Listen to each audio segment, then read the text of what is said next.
ആർക്കെങ്കിലും പേടിയുണ്ടോ? പേടിയുള്ളവരൊക്കെ ഒന്ന് കൈവക്ക്. പേടിയില്ലാത്തവര് കൈവക്ക്. ഒരൊറ്റ കുട്ടിക്കും പേടിയുണ്ടാകാൻ പറ്റില്ല. കാരണം നമ്മൾ അള്ളാഹുവാണ് പടച്ചത്. അപ്പൊ അങ്ങനത്തെ വിഷയങ്ങൾ വരുമ്പോ എന്താണ് മുഅ്മിൻ ചെയ്യുക? ലാ ഹൗല വലാ ഖുവത ഇല്ലാ ബില്ലാഹിൽ അലിയിൽ അദീം. പേടിപ്പെടുത്തുന്ന, ഭീതിപ്പെടുത്തുന്ന സ്വഭാവം ഇവിടെ ഉണ്ടാകും. അത് അല്ലാഹു തആല മുഅ്മിനെ പരീക്ഷിക്കുകയാണ്. മുഅ്മിൻ ഇതെല്ലാം വളമാണ്. വലനബ്ലുവന്നകും ബിശൈഇൻ മിനൽ ഖൗഫി വൽ ജൂഇ വനഖ്സിൻ മിനൽ അംവാലി വൽ അൻഫുസി വസ്സമറാത്ത്. സ്വത്ത് സന്താനങ്ങളുടെ നഷ്ടം കൊണ്ട്,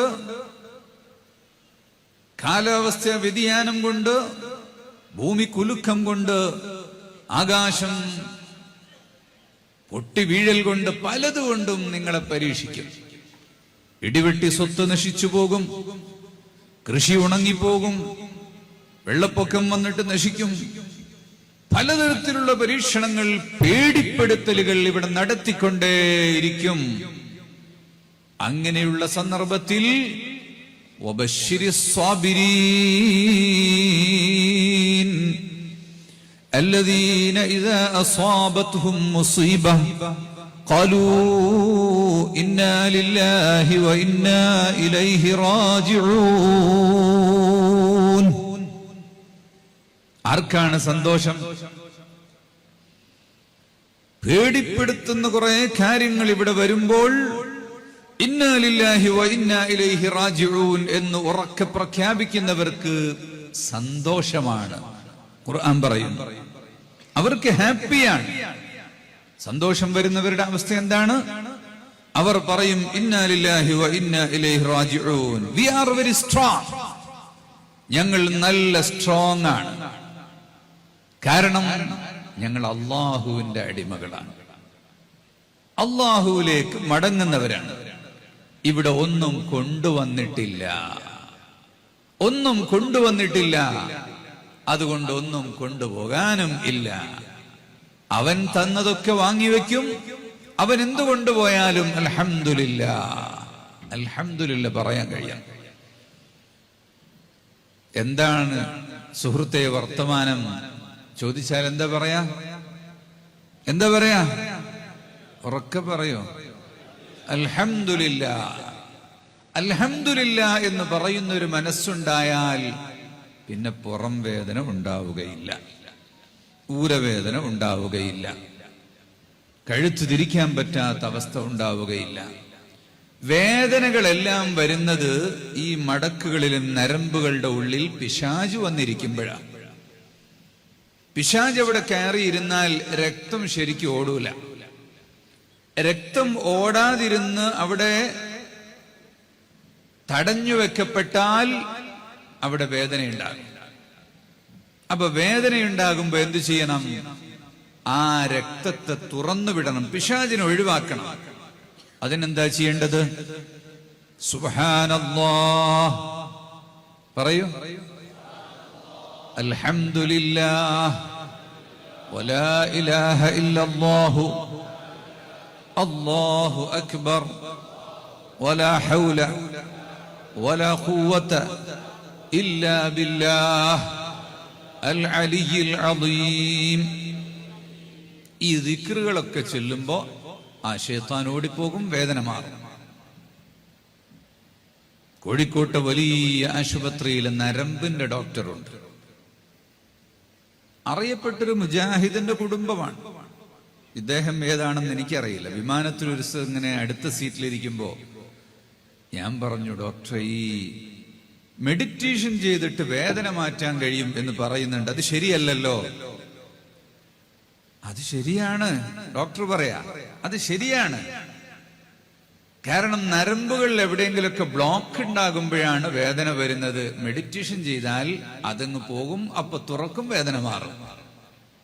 അപ്പൊ അത് തന്നെയല്ലേ ഈ ദിക്ർ ചൊല്ലിയാൽ വേദന മാറും എന്ന് അത് ശരി തന്നെയാണ്, അത് ശരി തന്നെയാണ്, ദിക്ർ ചൊല്ലിയാൽ വേദന മാറും എന്ന് അദ്ദേഹം പറഞ്ഞു. ദിക്ർ ചൊല്ലുമ്പോൾ ശൈത്താൻ അങ്ങ് പോകും, അപ്പൊ വേദന മാറും. സന്തോഷമുള്ള ഒരാൾക്ക് വേദന ഉണ്ടാവുകയില്ല. പകയും വിദ്വേഷവും, എന്തെങ്കിലും ആരെങ്കിലും ചെറിയ തെറ്റുകൾ ചെയ്തിട്ടുണ്ടെങ്കിൽ അവരോടുള്ള പക മനസ്സിൽ തന്നെ വെച്ചാൽ ആ പക നമ്മുടെ നരമ്പുകളിൽ കൊഴുപ്പായി മാറും. അപ്പൊ വേദന ഉണ്ടാകും. അപ്പൊ ആർക്കെങ്കിലും വേദനകൾ ഉണ്ടെങ്കിൽ അവർ വേണ്ടത് ഒന്ന് കണ്ണടച്ച് കുറച്ചു സമയം ഇരുന്ന് എനിക്കാരോടെങ്കിലും ദേഷ്യമുണ്ടോ എന്ന് ചിന്തിക്കുക. എന്നിട്ട് ആ ദേഷ്യം ഞാൻ പുറത്തു കൊടുത്തിരിക്കുന്നു എന്ന് പറയാം. അപ്പൊ ഇങ്ങനെ വേറൊരാൾ വരും കണ്ണിലേക്ക്, ആ ചെറുപ്പത്തിൽ കോട്ടി കളിക്കുമ്പോൾ കോട്ടി കെട്ടുപോയ ആളുണ്ട്, അവനോടൊരു ദേഷ്യമുണ്ട്, ഞാൻ അവന് പുറത്തു കൊടുത്തിരിക്കുന്നു. മദ്രസയിൽ പോകുന്ന സമയത്ത് മഴ വരുമ്പോൾ കൊടയിൽ നിർത്താത്ത ഒരാളുണ്ട്, ഞാൻ അവനോട് പുറത്തു കൊടുത്തിരിക്കുന്നു. അങ്ങനെ ആരോടൊക്കെ ദേഷ്യമുണ്ടോ അവർക്കെല്ലാം മാപ്പ് കൊടുക്കുക. ചിലര് മരിച്ചു പോയിട്ടുണ്ടാകും. അപ്പൊ സുബ്ഹി നിസ്കാരം കഴിഞ്ഞ് ദിക്റും ചൊല്ലി ഇരുന്ന് മുറാഖബ ചെയ്യുക. കണ്ണടച്ചങ്ങനെ ഇരുന്ന് ആരോടൊക്കെയാണോ എനിക്ക് ദേഷ്യമുള്ളത് അവനെല്ലാം ഞാൻ പുറത്തു കൊടുത്തിരിക്കുന്നു. ഓരോരുത്തർക്കും പുറത്തു കൊടുക്കുമ്പോൾ ഓരോ നരമ്പുകളും തുറന്നു വരികയും വേദനകൾ മാറിക്കൊണ്ടിരിക്കുകയും ചെയ്യും. നമ്മുടെ ശരീരത്തിൽ നാം വരുത്തി വെക്കുന്ന പിശാചിന്റെ പ്രസൻസാണ് ഈ വേദനകളും അവലാദികളും എല്ലാം ഉണ്ടായിത്തീരുന്നത്. കടുത്ത വിദ്വേഷവും പകയുമായി നടന്നാൽ ആ ബ്ലോക്ക് ശക്തിയായിട്ട് ഹൃദയം തന്നെ ബ്ലോക്കായി പോകും. പിന്നെ പെട്ടെന്ന് ചിലപ്പോൾ വീഴുന്നത് കാണാം. ആരെങ്കിലും എടുത്തുകൊണ്ടുപോയിട്ട് ആശുപത്രിയിൽ വെച്ച് ഡോക്ടർ ഇങ്ങനെ നരമ്പിന്റെ ഉള്ളിലൂടെ പമ്പ് കയറ്റിയിട്ട് ബ്ലോക്ക് തുറക്കും.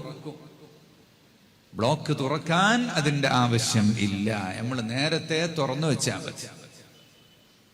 ബ്ലോക്ക് തുറക്കാനുള്ള വഴി എന്താണ്? ലികുല്ലി ശൈഇൻ സഖാല വസഖാലത്തുൽ ഖൽബി ദിക്റുല്ലാഹ്. ഏതൊരു വസ്തുവിനും തുരുമ്പ് പിടിച്ചുകൊണ്ടിരിക്കും, കേടുവന്നുകൊണ്ടിരിക്കും, അഴുക്ക് പുരളും. അഴുക്കിനെ ശുദ്ധിയാക്കാൻ എന്താണ് ചെയ്യേണ്ടത്? വസ്ത്രത്തിൽ അഴുക്ക് വന്നാൽ സോപ്പിട്ടിട്ട് കഴുകും, അല്ലേ? ഈ മൈക്കിന്റെ സ്റ്റാൻഡ് നിക്കൽ ചെയ്തിട്ടുള്ളതാണ്. ഇത് പള്ളിയിലൊക്കെ വെച്ച് 6 മാസം കഴിയുമ്പോഴേക്ക് തുരുമ്പ് പിടിക്കും. നമ്മൾ വിചാരിക്കുന്നത് വളരെ മോശ സാധനം. നിക്കലിന് ശുദ്ധിയാക്കാൻ ചെയ്യേണ്ടത് നല്ല കോട്ടൺ തുണി കൊണ്ട് നനക്കാതെ തുടക്കണം. അങ്ങനെ തുടക്കേ വേണ്ടേ, നനക്കരുത്, നനക്കാതെ തുടക്കണം. അതൊരു 15 ദിവസം കൂടുമ്പോൾ തുടച്ചാൽ 10 വർഷം കഴിഞ്ഞാലും തുരുമ്പ് വരില്ല. പക്ഷെ നമ്മൾ ശുദ്ധിയാക്കൂല, അങ്ങനെ ഇട്ടേക്കും. പിന്നെ കുറെ കാലം കഴിഞ്ഞിട്ട് പെയിന്റ് അടിക്കും. വീടുകൾക്ക് പെയിന്റ് അടിക്കാൻ വേണ്ടി വളരെ മോശമായ ലെഡും നിക്കലും ക്രോമിയവും ഒക്കെ ഉപയോഗിച്ച് പെയിന്റാണ്, വാഷബിൾ പെയിന്റ് എന്നാ പറയാം. പെയിന്റ് അടിച്ചാൽ അങ്ങനെ തന്നെ ഇടും, പിന്നെ 2 കൊല്ലം കഴിഞ്ഞിട്ട് പിന്നെയും പെയിന്റ് അടിക്കും.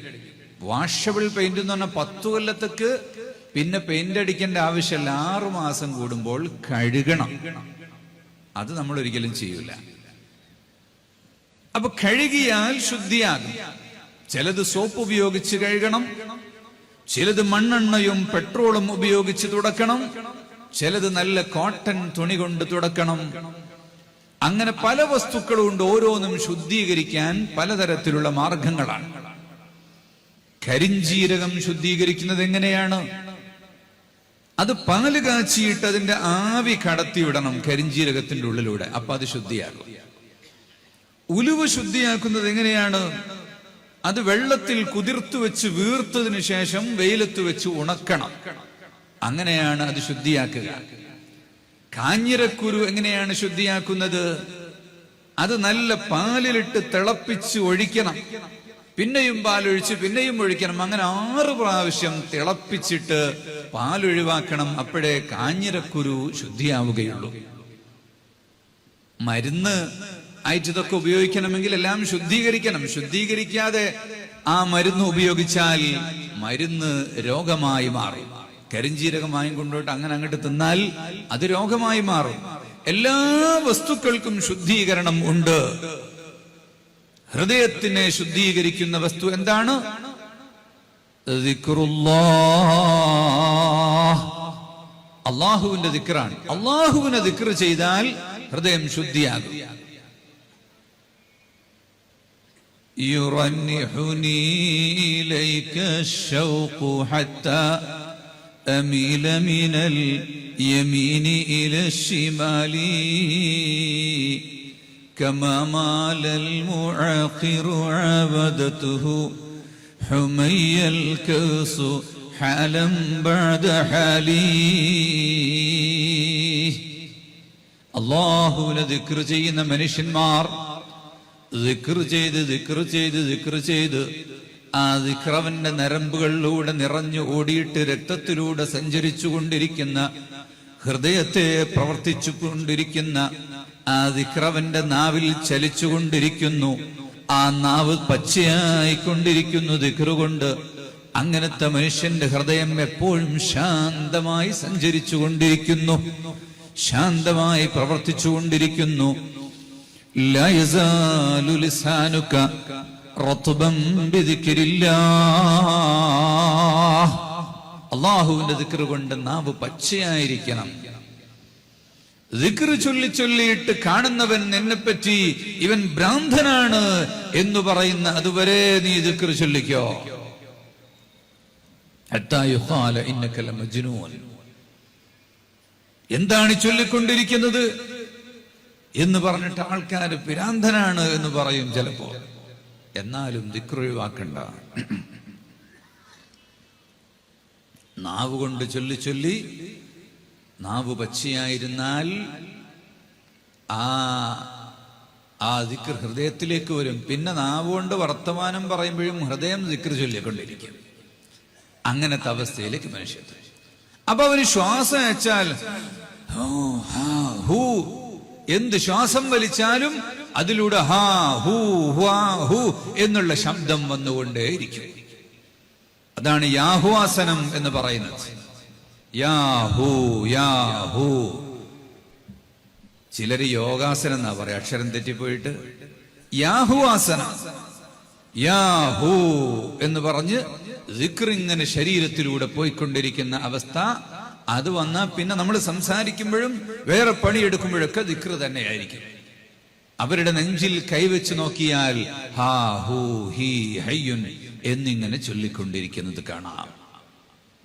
നഖ്ശ്ബന്ദ് എന്ന് പറഞ്ഞിട്ട് ഹാജാ ബഹാഉദ്ദീൻ നഖ്ശ്ബന്ദി റളിയല്ലാഹു അൻഹു അവരുടെ സിലബസ് അനുസരിച്ച് ദിക്ർ പഠിച്ച ആളുകൾക്ക് ഹൃദയത്തിൽ മാത്രം ഇങ്ങനെ ദിക്ർ ചൊല്ലും. അവരുടെ ദിക്റിന്റെ മജ്‌ലിസിൽ പോയാൽ നല്ല രസമാണ്. ചൊല്ലിക്കൊടുക്കുന്ന ആള് സ്വലവാത്ത് എന്ന് പറയും, പിന്നെ മിണ്ടൂല. കുറച്ചു കഴിഞ്ഞിട്ട് ലാ ഇലാഹ ഇല്ലല്ലാഹ് എന്ന് പറയും, പിന്നെ ആരും മിണ്ടൂല. എല്ലാവരും മിണ്ടാതെ എങ്ങനെ ഇരിക്കും? മിണ്ടാത്ത ദിക്റാണത്, മൗന ദിക്ർ. അപ്പൊ നമ്മൾ ദിക്റുകൾ മനസ്സുകൊണ്ട് ചൊല്ലി, മനസ്സ് മാത്രം ദിക്ർ ചൊല്ലുന്ന ഒരു അവസ്ഥയിലേക്ക് നമ്മൾ ആക്കിയെടുക്കണം. അത് നാവ് കൊണ്ട് ഇങ്ങനെ ചൊല്ലി അങ്ങനെ പോയാൽ അതായി മാറും. കിടന്നുറങ്ങുമ്പോൾ ദിക്റിലായി ഉറങ്ങണം. ദിക്റിലായി ഉറങ്ങിയാൽ സുബ്ഹി വരെ ദിക്ർ ശരീരത്തിലൂടെ സഞ്ചരിച്ചുകൊണ്ടിരിക്കും. അപ്പൊ ഉറക്കത്ത് മരിച്ചുപോയാൽ ദാക്കിറായി മരിക്കും. ടി വി കാണുന്നവർ, വാട്സപ്പ് ഉപയോഗിക്കുന്നവർ, മറ്റു മെസ്സേജുകൾ കൈകാര്യം ചെയ്യുന്നവർ ഉറങ്ങുന്നതിന്റെ 15 മിനിറ്റ് മുമ്പ് അത് ഓഫാക്കണം. ഒരു വിഷയത്തിലേക്ക് നമ്മൾ വരുന്നതിന്റെ കുറച്ച് മുമ്പ് ബന്ധങ്ങൾ വിച്ഛേദിച്ച് കടന്നു വരണം. നിസ്കാരത്തിന് നല്ല ഖുശൂ കിട്ടണ്ടേ അല്ലേ? നിസ്കാരത്തിന് ഖുശൂ കിട്ടണം എന്ന് പറയുന്നവരെ കൈപോക്ക്. നല്ല ഖുശൂ കിട്ടുന്നുണ്ട് എന്ന് പറയുന്നവര് കൈപോക്ക്. ഖുശൂ എല്ലാവർക്കും കിട്ടും, വളരെ ഈസിയാണത്. അതിന് നിസ്കാരത്തിൽ നിൽക്കുമ്പോഴും കീശയിൽ ഫോൺ ചെയ്തിട്ട് ഇപ്പൊ കൈയ്യട്ടെ അല്ലാഹു അക്ബർ. അല്ലെങ്കിൽ ഈ നിസ്കാരത്തിന് മുസല്ലയിൽ നിൽക്കുമ്പോഴും വന്നിട്ട് ചവിട്ടിൽ പറയും മസാല. അതൊഴിവാക്കാനാണ് നിസ്കാരത്തിലേക്ക് വരുമ്പോൾ തന്നെ മനസ്സ് അതിലേക്ക് പാകമായി വരണം. അതിനെന്താ ചെയ്യേണ്ടത്? വീട്ടിൽ നിന്ന് വുളു ചെയ്ത് നടന്നു പോകണം മസ്ജിദിലേക്ക്. മസ്ജിദ് പോയിട്ട് അവിടെ വെച്ച് വുളു എടുക്കല്ല. അപ്പൊ പിന്നെ കാർപ്പറ്റൊക്കെ നനയും, അതിൽ പൂപ്പ് പിടിക്കും. സുജൂദ് ചെയ്യുന്നവന്റെ മൂക്ക് കൊണ്ട് ഇങ്ങനെ വലിച്ചിട്ട് അവന് ജലദോഷം വരും. അപ്പൊ വീട്ടിൽ നിന്ന് തന്നെ വുളു ചെയ്തു പോകണം, നടന്നു പോകണം. അപ്പൊ ഒക്കെ അവന്റെ മനസ്സിൽ ഇങ്ങനെ നിസ്കാരം വന്നുകൊണ്ടേയിരിക്കും. സക്കീനത്ത് വഖാറോടുകൂടി പോകണം എന്ന് പറഞ്ഞാൽ എന്താ? ആരെങ്കിലും വന്ന് സലാം പറഞ്ഞാൽ, സംസാരിക്കാൻ വന്നാലൊക്കെ സീരിയസ്ലി വലൈക്കും അസ്സലാം, ഞാൻ നിസ്കാരത്തിലേക്ക് പോവുകയാണ് എന്ന സീരിയസിനോടുകൂടി പോകണം. അതാണ് വഖാർ എന്ന് പറയുന്നത്. ഓടിയും ചാടിയും പോകരുത്. അവിടെ ചെന്ന് അങ്ങോട്ട് പള്ളിയിലേക്ക് കയറുമ്പോൾ ദുനിയാവ് മാറ്റിവെച്ചു, എല്ലാ കെട്ടും പുറത്തു വെച്ചിട്ടാണ് കടക്കുന്നത്. പിന്നെ കാത്തിരിക്കുകയാണ്. ഇഖാമത്ത് കൊടുക്കുമ്പോൾ വീണ്ടും ബാക്കിയൊക്കെ ഒഴിവാക്കി. പിന്നെ തക്ബീർ ചൊല്ലുമ്പോ തട്ടി മാറ്റി പുറത്തേക്കിട്ട് അല്ലാഹു അക്ബർ ഹൃദയത്തിൽ കൈവച്ചു. അങ്ങനെ വരുമ്പോ ആ നിസ്കാരത്തിന് നല്ല ഖുശൂ ഉണ്ടാകും. എന്താണ് ഖുശൂ ഉണ്ടാകുക എന്ന് പറഞ്ഞാൽ, ഞാൻ അള്ളാഹുവിന്റെ മുന്നിൽ നിസ്കരിക്കുകയാണ് എന്നൊരു ബോധം ഉണ്ടാവുക. അത് തന്നെ. അപ്പൊ നമുക്കൊരു ഖിയാമ് മുഴുവനും ഖുശൂ കിട്ടൂലെങ്കിൽ ഒരു മിനിറ്റ് എല്ലാ പാട്ടിലും ഒരു സമയം, ഒരു ചെറിയൊരു ലഹ്ള ഖുശൂ ഉണ്ടാകാൻ ശ്രമിക്കാം. റുക്കുവിന്റെ ഇടയ്ക്ക് എപ്പോഴെങ്കിലും ഒരു ഖുശൂ ഉണ്ടാവുക. അങ്ങനെ ശ്രമിച്ചാൽ പിന്നെ അത് നിറഞ്ഞു നിറഞ്ഞു വന്ന് മുഴുവൻ സമയവും നിസ്കാരത്തിൽ കടന്നാൽ അവസാനിക്കുന്നതുവരെ അവൻ അള്ളാഹുവിന്റെ ദാക്കിറായി മാറും. എന്തിനാണ് നിസ്കരിക്കുന്നത്? കടം കൊടുത്തതൊക്കെ ഓർമ്മ വരാൻ വേണ്ടി, കണക്ക് എഴുതി വെക്കാത്തതൊക്കെ രാത്രി ഓർമ്മ വരാൻ വേണ്ടി. അതിനല്ല. നിസ്കാരം ദിക്റായി മാറണം. അതിനാണ് നിസ്കാരം. നിസ്കാരവും നോമ്പും ഹജ്ജും എല്ലാം അതിനു വേണ്ടിയാണ്. പക്ഷെ നമ്മുടെ ജീവിതം ഒരു നല്ല ഉത്തമ ജീവിതം ആകണം. നമ്മുടെ ജീവിതം കണ്ടാൽ, നമ്മുടെ നാട് കണ്ടാൽ ഒരൊറ്റ കുട്ടിയും പറയരുത് ഇവരെ ഈ നാട്ടിൽ പറ്റൂല, ബംഗ്ലാദേശിലോ പാകിസ്ഥാനിലോ അഫ്ഗാനിസ്ഥാനിലോ പറഞ്ഞയക്കണം എന്ന് ആരും പറയരുത്. പറയാതിരിക്കണമെങ്കിൽ എന്തു വേണം? നമ്മളെ കൊണ്ട് ഈ നാടിന് ഉപകാരമുണ്ട് എന്ന് തോന്നണം. നമ്മളെ കൊണ്ട് ഈ ഭൂമിക്ക് യാതൊരു ഷെറും ഇല്ല എന്ന് മനസ്സിലാകണം. അപ്പൊ പ്ലാസ്റ്റിക്കിന്റെ സഞ്ചി കൊണ്ടുവന്ന് വലിച്ചെറിയുന്നവനാണ് നമ്മളെങ്കിൽ എന്ത് ചെയ്യും? ഇവനെ കൊണ്ട് ഈ നാടിന് ശല്യമാ, പോയിക്കോട്ടെ പാകിസ്ഥാനിൽ. റോട്ടിലൂടെ ബീഡി വലിച്ച് നടക്കുന്നവനാണെങ്കിൽ അവനെ കൊണ്ട് ആളുകൾക്ക് ക്യാൻസർ ഉണ്ടാകും, അവൻ പോയിക്കോട്ടെ പാകിസ്ഥാനിൽ. റോഡ് സൈഡിൽ മാലിന്യങ്ങൾ വലിച്ചെറിയുന്നവനാണെങ്കിൽ നമ്മൾ ഈ നാടിന് ശല്യമായിരിക്കും.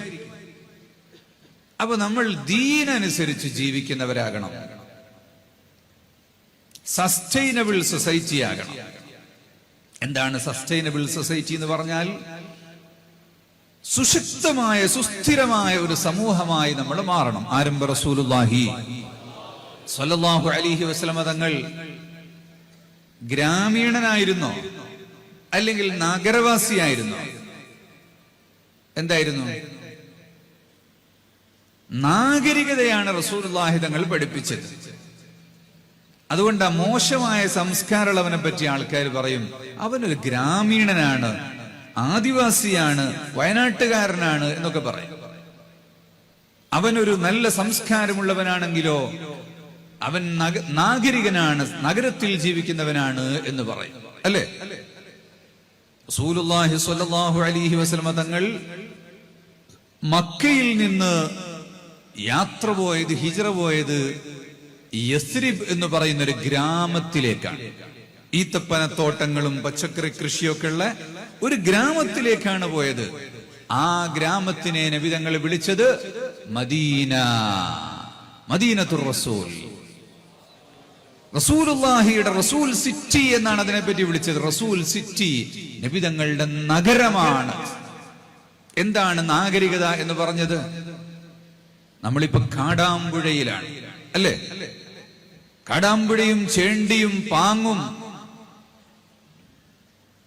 അതുപോലെ നമ്മുടെ ഇങ്ങനെ വന്നിട്ട് വെട്ടിച്ചിറയും പുത്തനത്താണിയും എല്ലാം ചേർന്ന്, ഇത് കേരളം ഒരു നഗരമാണ്, ഒരു ഗ്രാമം അല്ല, കുറെ ഗ്രാമങ്ങൾ ചേർന്ന് ഒരു നഗരമാണ്. അപ്പൊ നാഗരികത നമ്മിലുണ്ടാകണം. മദീനയായിരിക്കണം നമ്മുടെ ജീവിതത്തിൽ, നമ്മുടെ മനസ്സിൽ മദീനയാകണം. എന്താണ് മദീന? മദീനയിൽ റസൂലുള്ളാഹി സ്വല്ലല്ലാഹു അലൈഹി വസല്ലമ തങ്ങൾ കാർഷിക നിയമങ്ങൾ കൊണ്ടുവന്നിട്ടുണ്ട്. അവിടെ സൂക്ക്, ബാസാർ അഥവാ ചന്ത ഉണ്ടാക്കിയിട്ടുണ്ട്. മദീനയിൽ വീടുണ്ടാക്കുന്നതിന് ഹൗസിംഗ് നിയമങ്ങൾ വെച്ചിട്ടുണ്ട്. ബിൽഡിംഗ് ആക്ട് കൊണ്ടുവന്നിട്ടുണ്ട്. മദീനയിൽ മാലിന്യങ്ങൾ സംരക്ഷിക്കുന്നതിന് നിയമം കൊണ്ടുവന്നിട്ടുണ്ട്. മദീനയിൽ പരിസ്ഥിതി സംരക്ഷിക്കുന്നതിന് നിയമം കൊണ്ടുവന്നിട്ടുണ്ട്. ഇത് മദീനയിൽ കൊണ്ടുവന്നിട്ടുണ്ട്. അത് നമ്മുടെ നാട്ടിലൊക്കെ നമ്മൾ പാലിക്കാൻ വേണ്ടിയാണ്. എന്താണ് റസൂലുള്ളാഹി തങ്ങൾ മദീനയെ പറ്റി പറഞ്ഞത്? അല്ലാഹു തആല മക്കയെ ഹറമാക്കി, ഞാൻ മദീനയെ ഹറമാക്കി. എന്താണ് ഹറമാക്കിയത് കൊണ്ട്? ഇവിടെ മരം നടണം, ഇവിടെ മരത്തിന്റെ കൊമ്പ് വെട്ടരുത്, മരം മുറിക്കരുത്, മരത്തിന്റെ കൊമ്പ് വെട്ടരുത്. ഇത് ഗ്രീൻ സിറ്റി ആകണം. അപ്പൊ നമ്മളെല്ലാവരും മരം നടണം. വർഷത്തിൽ ഒരു മരമെങ്കിലും നടണം. അപ്പൊ 60 കൊല്ലം ജീവിച്ചാൽ 50 മരമെങ്കിലും നടൂലേ? അപ്പൊ ഇവിടെ കാർബൺ ഡൈ ഓക്സൈഡിന്റെ ശല്യം ഉണ്ടാകൂല, ആളുകൾക്ക് ക്യാൻസർ വരില്ല. അവിടെ വേട്ടയാടാൻ പാടില്ല, പക്ഷികളെയും മൃഗങ്ങളെയൊന്നും വേട്ടയാടാൻ പാടില്ല എന്ന് പറഞ്ഞാൽ ബയോഡൈവേഴ്സിറ്റിയാണ് ഇവിടെ. ജൈവ വൈവിധ്യം കാത്തു സൂക്ഷിക്കണം. എല്ലാറ്റിനെയും വെടിവെച്ചും പുകയിട്ടും നശിപ്പിക്കരുത്. എല്ലാതരം ജീവികൾക്കും ഈ ഭൂമിയിൽ ജീവിക്കാനുള്ള അവസരം കൊടുക്കണം. മലിനവെള്ളം ഒഴുകിയിരുന്ന ഒരു നദിയുണ്ടായിരുന്നു മദീനയിൽ, വാദി ബുത്ഹാൻ. അതുകൊണ്ട് തന്നെ മദീനയിൽ വന്ന എല്ലാ ആളുകൾക്കും പനി പിടിച്ചിരുന്നു. റസൂലുള്ളാഹി തങ്ങൾ ത്വൽഹത്ത് റളിയല്ലാഹു അൻഹുവിനോട് പറഞ്ഞു, പോയിട്ട് പഠിക്കണം അതിന്റെ പരിസ്ഥിതിയുടെ പ്രശ്നം എന്താണ് എന്ന്. അവര് ചെന്നിരുന്ന് പഠിച്ചു, എൻവയറൺമെന്റ് റിപ്പോർട്ട് സമർപ്പിച്ചു. ആ പുഴ ഒഴുകുന്ന ദിശ ശരിയല്ല, അത് മാറ്റിയിട്ട് ഒഴുക്കണം. അതിലേക്ക് കാറ്റും വെളിച്ചവും വേണ്ട രൂപത്തിൽ കിട്ടുന്നില്ല, അതിന്റെ ദിശ മാറ്റിയൊഴുക്കി. ഒരാഴ്ച കഴിഞ്ഞപ്പോൾ ദുർഗന്ധം വമിക്കുന്ന ചവർപ്പുള്ള വെള്ളം നല്ല ശുദ്ധവെള്ളമായി മാറി. ആരും റസൂലുള്ളാഹി സ്വല്ലല്ലാഹു അലൈഹി വസല്ലം കയ്യിലെടുത്ത് മുഖം കഴുകി എല്ലാവർക്കും കാണിച്ചു കൊടുത്തതാ ലാബ് റിപ്പോർട്ട്. ഇനി എല്ലാവർക്കും ആ വെള്ളം ഉപയോഗിക്കാം. മദീനയുടെ പരിസ്ഥിതി തന്നെ മാറി. നല്ല വായു വന്നു, എല്ലാവർക്കും അവിടെ ജീവിക്കാൻ ഇഷ്ടമായി. നമ്മുടെ നാട്ടിലെ ജലസ്രോതസ്സുകൾ, അരുവികൾ, പുഴകൾ, കുളങ്ങൾ, എന്താ പറയാ, ഇവിടെ ഈ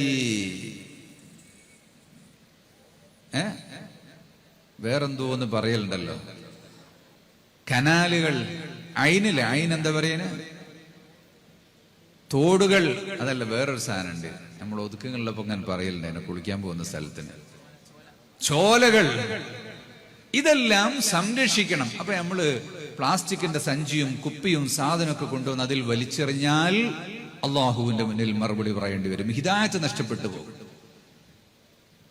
ഇന്നല്ലാഹ ലാ യഹ്ദിൽ ഖൗമൽ ളാലിമീൻ. ളുൽമ ചെയ്യുന്നവൻ അള്ളാഹു ഹിദായത്ത് കൊടുക്കൂല എന്നാ. അപ്പൊ നമ്മളൊരു മിഠായി തിന്നിട്ട് കവറ് പുറത്തേക്ക് പറിച്ച് വലിച്ചെറിഞ്ഞാലോ ഹിദായത്ത് നഷ്ടപ്പെട്ടു. അതെങ്ങനെ? മഴ പെയ്താൽ ഈ പ്ലാസ്റ്റിക്കിന്റെ ഇല ഒഴുകിയിട്ട് പുഴയിൽ ചെല്ലും, അത് കടലിൽ ചെല്ലും, അവിടെ നിന്നൊരു മീൻ തിന്നും, ആ മീൻ ചത്തുപോകും. നമ്മളെ കൊണ്ടൊരു ജീവി നശിച്ചുപോയില്ലേ? ചത്ത മീൻ ഇങ്ങനെ പൊന്തി വന്നിട്ട് കടലിന്റെ മുകളിൽ കിടക്കും, ബാക്ടീരിയകളും വന്ന് അതിനെ ചത്ത് നശിപ്പിക്കും. അപ്പം മീനിന്റെ വള്ളയെ നേരത്തെ പ്ലാസ്റ്റിക് പുറത്തും കൊണ്ടുവരും. അപ്പൊ വേറൊരു മീൻ വന്നിട്ട് പിന്നെയും തിന്നു. നമ്മളൊരൊറ്റ മിഠായിന്റെ തോലാണ് 10ഓ 15ഓ മീൻ കൊല്ലാൻ, തവളയെ കൊല്ലാൻ കാരണമായി തീരുന്നത് എങ്കിൽ നമ്മൾ അക്രമിയല്ലേ?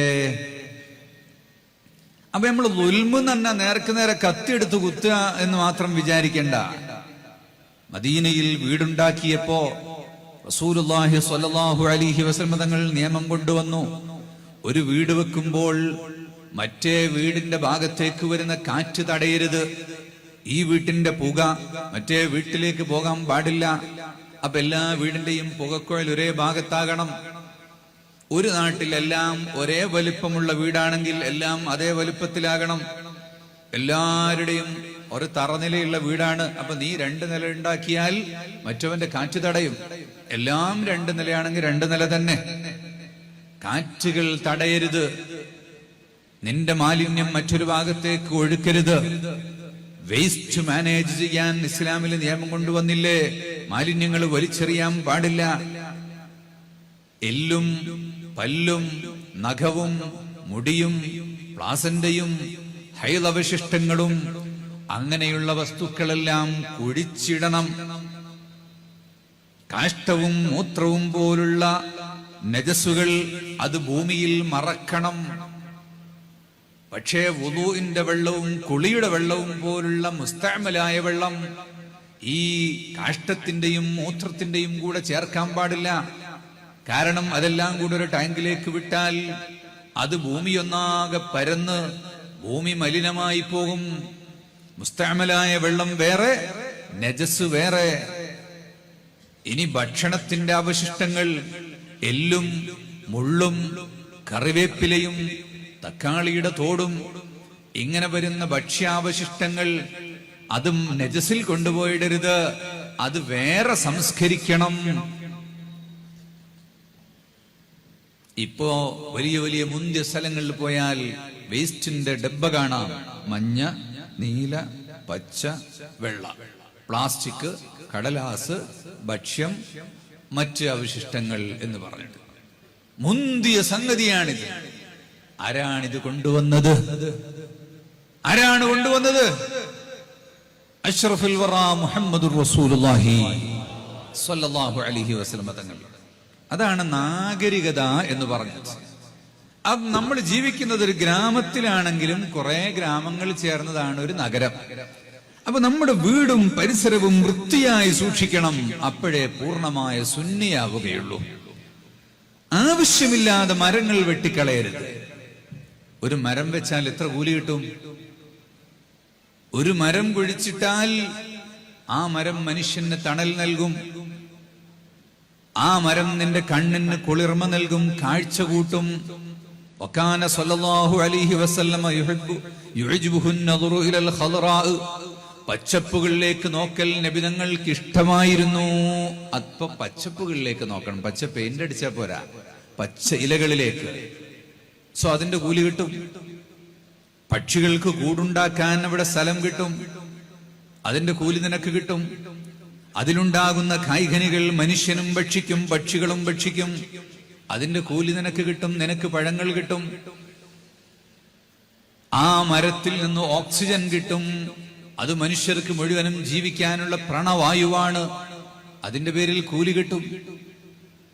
ഈ മരം കുറെ കാലം കഴിയുമ്പോൾ മുറിച്ചിട്ട് നിനക്ക് വീടുണ്ടാക്കാം. അപ്പോൾ 10 മരം നീ വെച്ചിട്ടുണ്ടാകും. തീരെ മുറിക്കാൻ പാടില്ല എന്നല്ല, ഒന്ന് മുറിക്കുമ്പോൾ 10 വെക്കണം. അപ്പൊ ഒറ്റ മരം നടുമ്പോൾ 10 തരത്തിലുള്ള ജോലി, 10 തരത്തിലുള്ള കൂലി നിനക്ക് ലഭിക്കും. ആ നീയത്തോടു കൂടി വെച്ചാൽ എല്ലാവരും മരം നടണം. മർക്കസ് 43-ാം വാർഷികത്തിന്റെ ഭാഗമായി മില്യൺ ട്രീ പ്രോഗ്രാമാണ്. 10 ലക്ഷം മരങ്ങൾ നടണം. ആരാണ് നടുക? അതൊക്കെ നിങ്ങളെല്ലാവരും ഒരു മരം നടണം. നടുവില്ലേ? ഒരു മരം നടാൻ തയ്യാറുള്ള ഒരു കൈവക്ക്. അപ്പൊ 1500 മരമായില്ലേ? അങ്ങനത്തെ 100 സ്ഥലത്ത് പോയാൽ 1.5 ലക്ഷമായി. ഇപ്പൊ 10 ലക്ഷം നടാൻ എന്താ മടിയുള്ളത്? നടണം, പറഞ്ഞാൽ പോരാ. അതിന് 10 കൂലി കിട്ടും. 10 നീയത്ത് വെക്കണം. പെൺകുട്ടികളെ കെട്ടിക്കാനൊക്കെ ഉള്ള കുട്ടികൾ ജനിച്ച അപ്പൊ 10 മരം അങ്ങോട്ട് നട്ടാ കെട്ടിക്കാൻ പ്രായമാകുമ്പോഴേക്ക് 5 ലക്ഷോ 10 ലക്ഷോ 25 ലക്ഷത്തിനൊക്കെ വിൽക്കാനുണ്ടാകും. ഒരു തേക്ക് എത്ര റുപ്യക്കാ വിൽക്കാം? എന്താണ് നിനക്ക് ചെലവുള്ളത് ഒരു തേക്ക് വളർത്താൻ? ഒരു ചെലവില്ല. ഒരു പാര ഒരു പാര കൊണ്ട് കുത്തിയിട്ട് ഒരു തൈ വെച്ചാൽ മതി. വെള്ളം നനക്കണ്ട, വളമിടണ്ട, വേലി കെട്ടണ്ട, ഒന്നും ചെയ്യണ്ട. അല്ലാഹു തആല നോക്കിക്കൊള്ളും. അൻതും തസ്റഊനഹു അം നഹ്നു സാരിഊൻ എന്ന ആയത്ത് ഓതിയിട്ട് വെക്കണം. കൃഷി ചെയ്യുമ്പോൾ ആ ആയത്ത് ഓതണം. എന്നാ